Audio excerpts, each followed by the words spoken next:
On November 2025, Japan appointed Shane Takashi as the first female prime minister, and her administration is ambitious with the increased fiscal spending, economic reform, and the nation's defense expansion. And this policy have raised the question among the investor and about the potential effects on the Japan economy and the yen performance in the global market. 君を衆議院規則第18条第2項により、本院において内閣総理大臣に指名することに決まりました。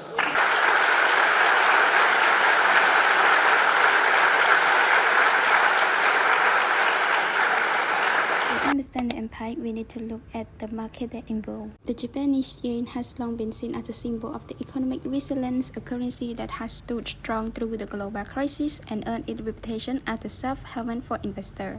But after the year of the COVID-19 pandemic, the yen value has fallen sharply, reaching in the lowest point in the decade. Alright, however, so one of the most important player in determining yen face is the Bank of Japan, or we could say like BOJ. And right, BOJ is responsible for implementing what known as the monetary policy. This is referred to action that taken by the country central bank to manage the economy by controlling the money supply and the interest rate. And this action is influencing the borrowing, spending, and the overall economic activity. So BOJ has kept the interest rate really low for a long time. And why they do that? Because they want to encourage the borrowing and the spending to boost the economic growth and prevent the deflation and situation price keep falling and falling. And here is the graph that from the past 5 years, from the 2020 to right now 2025. And after result, the yen depreciation is falling from about 103 yen per USD in 2020 to around 158 yen in 2025. So this is lowest level in the decade. Okay, so the Japan yen has faced the challenge in recovering its value. Now, with the Prime Minister Sane Takashi is taking office, so and let's see if her approach will different from the previous leader.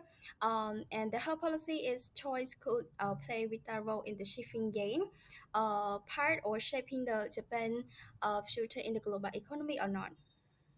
So, as we can see, many factors have contributed to the yen recent decline, creating the complex picture and influenced by the both domestic policy and the global economic trend. As we already see the news, after the announcements, the yen has been dropping. It reflects the cautious sentiments in the market. The yen fluctuated slightly against the US dollar, which is a speak whatever her policy would bring fiscal growth or more government debt.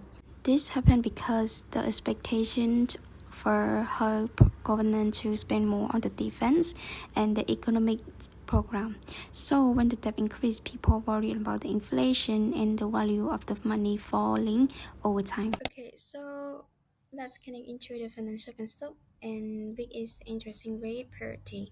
The interesting rate parity theory says that the value of the country currency is linked to its interesting rate compared to another country.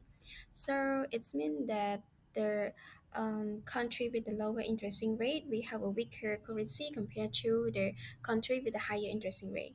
Because the investor, it refer to move their money where they can earn higher return.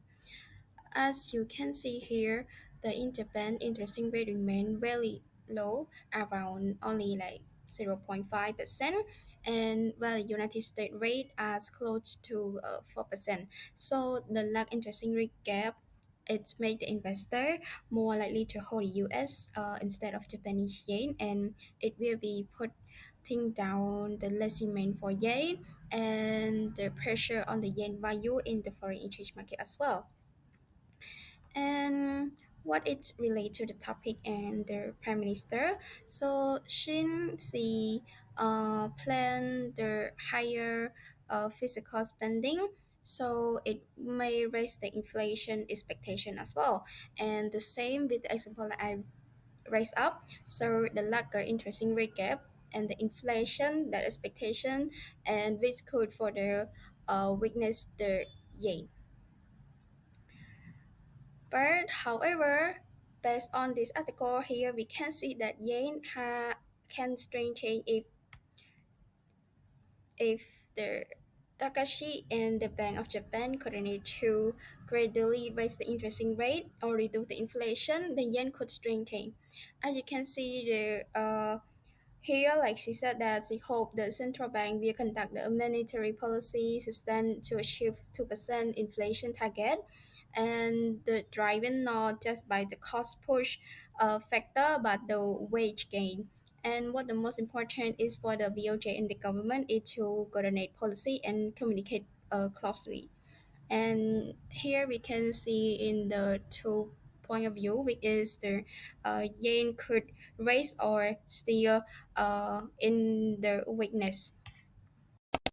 In my point of view, since Prime Minister Takashi was just elected, it is still too early to predict how her leadership will affect the yen. The initial drop in the yen after her appointment might not have the lasting impact, which is the indication that yen is still remain the same due to other results from the past or change depending how her policy was developed. And another thing is the weaker yen might also attract more foreign investment into Japan as the asset become the cheaper for overseas investors, which is could indirectly support the currency in the future or in the market of the Japan. In addition, her stronger tie with the U.S. leader, such as the President Trump, maybe influence the Japan's future economic direction. And overall, I think that the market caution reaction is understandable, but the yen true direction will depend on how effectively her leadership.